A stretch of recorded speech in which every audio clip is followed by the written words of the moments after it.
खालिद साहब, आपको क्या लगता है कि क्या अब आवाम इस बयानी को बाय करेगी या फिर अब नून लीग को कुछ और लेकर आना पड़ेगा, और क्या वो कुछ और लेकर आ भी सकते हैं या बयानी उनके पास ख़त्म हो चुके हैं? लेकिन अमीन, बहुत इन्होंने बयानिए बनाने की कोशिश की मुख्तलिफ़ तरीक़ों से, मुख्तलिफ़ हीलों से। पहले कहा मुल्क डिफ़ॉल्ट होने लगा है और फिर उसके बाद कहा हमने मुल्क को बचा लिया। इस तरह का बयानिया बनाने की कोशिश की। फिर इन्होंने वोट को इज़्ज़त दो से, जब से मियाँ साहब निकले हैं हुकूमत से, इक़्तिदार से, उस वक़्त से वो लगे हुए थे वोट को इज़्ज़त दो, वोट को इज़्ज़त दो। तो आज अख्तर बेंगल साहब ने ख़त लिखा है जी। उसमें उन्होंने मियाँ नवाज शरीफ साहब को बताया है कि आप वोट को कितनी इज़्ज़त देते हैं। बिल्कुल सही बात। और अपने ज़ाती इक़्तिदार के हसूल के लिए आप किस किस तरह कासालेसी करते हैं और किस किस किस्म की खुशामद करते हैं। तो वो वही बात है जो आसिफ ज़रदारी साहब भी उनके बारे में बहुत दफ़ा कह चुके हैं कि जब इनकी इक़्तिदार में होते हैं, बाइख्तियार होते हैं, उस वक़्त ये आपका गला पकड़ते हैं, गिरेबान पकड़ते हैं, और जब बाहर हो जाते हैं उस वक़्त आपके पाँव पकड़ते हैं। तो ये बुनियादी तौर पे दोबारा से उसी पुराने पाँव छोड़ के अब दोबारा गला पकड़ने के चक्कर में हो गए हैं। अवाम की हालत ये हो चुकी है इस सूरत हाल में, जो उनकी क़ुव्वत ख़रीद दम तोड़ चुकी है। यानी इससे बड़ा सितम और शर्मिंदगी की बात क्या होगी कि अवाम 14 अगस्त पे चिरागा के लिए बत्तियां और झंडे तक नहीं खरीद पा रही। ये सूरत हाल होगी है। इससे ज़्यादा हमें और क्या तकलीफ़ होगी इस मुल्क और अवाम के लिए कि 14 अगस्त के ऊपर आप उस तरह से अपने जो शौक़ पूरा करना चाहते हैं वो आप नहीं कर पा रहे। इनकी अंदरूनी हालत ये है कि नून लीग, मुझे लगता है इसके अपने उम्मीदवार भागेंगे। वोट तो बाद में मिलेंगे ना जब उम्मीदवार होंगे। मुझे लग ये रहा है कि इनके उम्मीदवार अब इनको भागेंगे और उनको पकड़ने के लिए बड़ी कोशिश करनी पड़ेगी। ओवरऑल सूरत हाल हम देखते हैं, अमन अमान की सूरत हाल देख ले, जिस तरह से पुलिस गर्दी हुई पिछले 16 महीनों में। लोगों की इज्जत पामाल की गई, इज्जत नफ्स पामाल की गई, लोगों की अमलाक को नुकसान पहुँचाया गया, घरों में घुस के ख़वातीन की तौहीन की गई। तो उसके बाद ये तवक्को रखते हैं। और फिर इनका किरदार क्या है, जैसे कि जिक्र हुआ, जब केपी और पंजाब के वोट की बात होती है उस वक्त कहते हैं वोट की इज्जत दूर की बात है, वोट का नाम भी ना लो। सही बात है। ये क्या होता है वोट? आज नहीं पढ़े तो कल पढ़ जाएंगे, 6 महीने बाद पढ़ गए तो क्या होगा? तो इतनी वोट को इज्जत को इनको ख्याल था, केपी और पंजाब में देते। वोट की इज्जत जो है ना, वो ये बिल्कुल सही कहा नजूम साहब साहब ने। अब लोगों को ये कहना चाहिए इनको कि खुदा के लिए वोट को इज्जत दो, अवाम को इज्जत दो। आपके जो स्ट्रेटेजिक एसेट है वो अवाम है। अगर अवाम सही नहीं होगी, अवाम की हालत बेहतर नहीं होगी, अवाम अगर खुशहाल नहीं होगी, उसको सेहत, तालीम और दीगर सहूलियात भी असर नहीं होगी, उसका तहफ़्फ़ुज़ नहीं होगा, उसके जानो माल का तहफ़्फ़ुज़ नहीं होगा, उसकी चादर चार दीवारी का तहफ़्फ़ुज़ नहीं होगा, तो ये मुल्क कैसे चलेगा आगे?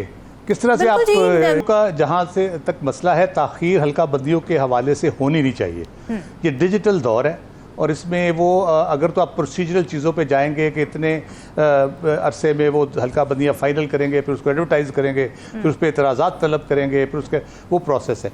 अगर डिजिटल दौर में भी आपने वही अखबारों में इश्तिहार दे के और बाकी काम करना है तो फिर उसका तो यकीनन 2 महीने लगे, 4 महीने लगे, वो तो लगेंगे। अगर आप डिजिटल जो डिवाइसेस हैं जो आपके पास, जिस तरह आपने डिजिटल मरदमशुमारी की है, इस तरह डिजिटल हल्का बंदी अगर आप करेंगे तो ये 2 हफ्ते से ज़्यादा का प्रोसेस नहीं है और इसको किया जा सकता है, ये क्वाइट पॉसिबल। और मेरा ख्याल इलेक्शन कमीशन के अंदर इस पर गौर भी किया गया है। शायद किसी वजह से वो ना करें तो वो अलहदा बात है, लेकिन ये हो सकता है, कोई इतना इसका मसला नहीं है। इसका मतलब है कि आपको इलेक्शन 10-15 दिन आगे करने पड़ेंगे रूटीन से, अगर करने भी पड़े तो, वरना तो बहुत थोड़े दिनों में 90 दिन है तो 100 डेज़ के अंदर हो जाने चाहिए मेरे हिसाब से। दूसरी बात यह है कि ये तो बड़ा वाज़ेह होता जा रहा है अब जिस किस्म की सिलेक्शन हो रही है, जैसे केयर टेकर प्राइम मिनिस्टर बने हैं और आगे जिस किस्म के सेटअप हम देख रहे हैं, बल्कि शुनीद ये भी है, पता नहीं अब दुरुस्त है कि गलत है, कि शायद सदर साहब को भी मजबूर किया जाएगा कि वो अपना ओहदा छोड़े और उस जगह पे भी फिर चेयरमैन सेनेट होंगे। तो फिर ये इस किस्म का सेटअप अगर बनता है तो वो तो सीधी सीधी इंडिकेशन होगी कि ये कोई 6 महीने की खेल भी नहीं है, कि शायद कोई खेल इसमें खेला जा रहा है। लेकिन ऑब्वियसली अगर ये प्रोसेस चलता है, आगे लटकाया जाता है सारे मामले को, तो उसकी वजह यही हो सकती है कि जो नौमौलूद जमातें हैं उनको स्ट्रेंथन किया जाए, उनकी जेबें वोट से भरने का एहतमाम किया जाए।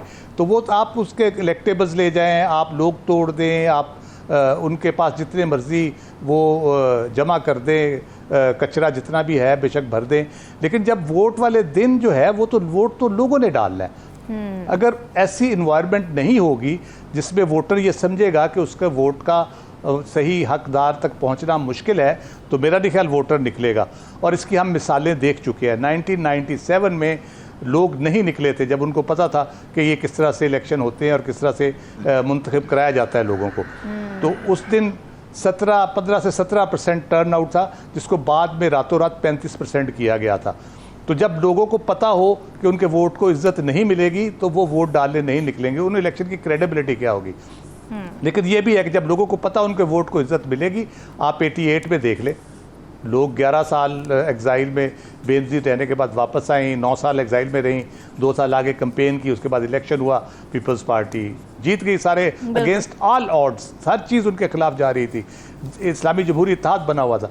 तो ये लोगों पे डिपेंड करता है। लोगों को आप लोगों के दिलों को इस तरह नहीं मोड़ सकते, लोगों के मर्जी के ख़िलाफ़ आप नहीं जा सकते। अगर जाएंगे तो उसके नताइज बड़े डिज़ास्टर्स होंगे, क्योंकि 1997 के बाद उस हुकूमत ने दो तिहाई अक्सरियत ली, इतनी वोट को इज्जत मिली, इसके बावजूद मार्शल लॉ लग गया और सारे वोट जो है ना वो उस मार्शल लॉ में बह गए। तो इसलिए लोगों की जब तक पार्टिसिपेशन यकीनी नहीं होगी, इंतखाब ताख़ीर से हों जल्दी हों, जितनी जल्दी बल्कि हो जाए, लोगों को उन वोट को इज्जत मिल जाए, तो मेरा ख्याल है पाकिस्तान के लिए भी बेहतर होगा, सबके लिए बेहतर होगा। बिल्कुल ठीक है। नजमुल साकिब साहब, मैं आपकी तरफ आती हूँ। हिलाली साहब कुछ ऐड करना चाह रहे हैं। हिलाली साहब ज़रा आप बता दीजिए क्या कमेंट आप देना चाह रहे हैं। ये बनता है सवाल यही बनता है कि जब हमने इस मुल्क को हासिल कर लिया, उसके बाद हमने इस मुल्क के साथ क्या किया। राव खालिद साहब, आपकी राय। देखिए, जो बुनियादी तौर पे है, मैं पूरी ज़िंदगी बहुत ही ऑप्टिमिस्ट रहा हूँ और अभी भी हूँ, लेकिन मैं जब लोगों को मिलता हूँ, देखता हूँ पिछले कुछ अरसे से, तो एक बड़ी यानी कह लें कि डिस्क्रीटली एक जो होपलेसनेस है उनमें नज़र आती है मुझे। कुछ नाउमीदी बढ़ रही है, जैसे अब ब्रेन ड्रेन हो रहा है पाकिस्तान से, लोग बाहर जा रहे हैं, ज़ाहिर है मायूसी की वजह से जा रहे हैं। इसी तरह से ओवरऑल जो सिचुएशन है, लोगों की सख्त इस्तात में कमी हो रही है, बच्चों को पढ़ाने के हवाले से, रोज़मर्रा के अखराजात के हवाले से, ओवरऑल जो बिज़नेस एक्टिविटी उसके हवाले से। तो वो एक सूरत हाल ऐसी है जिस पे हमें यकीनन तशवीश होनी चाहिए। और उसकी बुनियादी वजह यह है कि सिकंदर मिर्ज़ा से लेके आज तक हम जो मुल्क के निज़ाम के हवाले से, मुल्क के पॉलिसीज़ के हवाले से हम एक दायरे में घूम रहे हैं। हम एक जगह से चलते हैं और हम कहते हैं बस हम अब सही रास्ते पर निकल गए हैं, घूम के हमें पता चलता है 2-4 साल बाद हम वहीं पे फिर खड़े होते हैं। फिर हम सोच रहे होते हैं कि अब कौन सी पॉलिसी होगी, कौन सा बंदा वज़ीर आज़म होगा तो फिर ठीक होगा, कौन सा निज़ाम होगा तो मुल्क ठीक चलेगा, कौन सा वज़ीर ख़जाना आएगा तो होगा। फिर हम IMF का 1-1.5 अरब के लोन पे बगले बजानी शुरू कर देते हैं कि ओहो कमाल हो गया, ज़बरदस्त, बहुत बेहतरीन हो गया। कुछ हम तरक्की के जो मयारात हमने रखे हैं उसमें हमने रखा है, मोटरवेज़ बना ली हमने, और लैपटॉप तकसीम कर लिए, बड़ी बड़ी इमारतें बना ली, नए एयरपोर्ट्स बना लिए। ये हमारे तरक्की के मयारात है। यकीनन कम्युनिकेशन मीन्स जो मॉडर्न वर्ल्ड में होने चाहिए, लेकिन किस लिए होनी चाहिए? क्या आपकी इंडस्ट्री इतनी बड़ी हो गई है कि वो उसके आपको बहुत रोड्स बहुत अच्छी चाहिए उसके लिए, ताकि आपकी जो तरसील है, जो भी सामान आप बना रहे हो वो आसानी से हो सके? क्या आपकी टूरिज़्म इतनी बढ़ गई है कि आपके एयरपोर्ट्स ऐसे होने चाहिए कि हर वक्त 50, 60, 70 फ़्लाइट्स को वो घंटे के अंदर वो उसको कर सकें? लोगों की आमदोरफ्त इतनी बढ़ चुकी है आपके यहाँ। मसला ये है कि हमने लोगों पे इन्वेस्ट करना था, जो हमने पहले ही बात की, वो नहीं किया।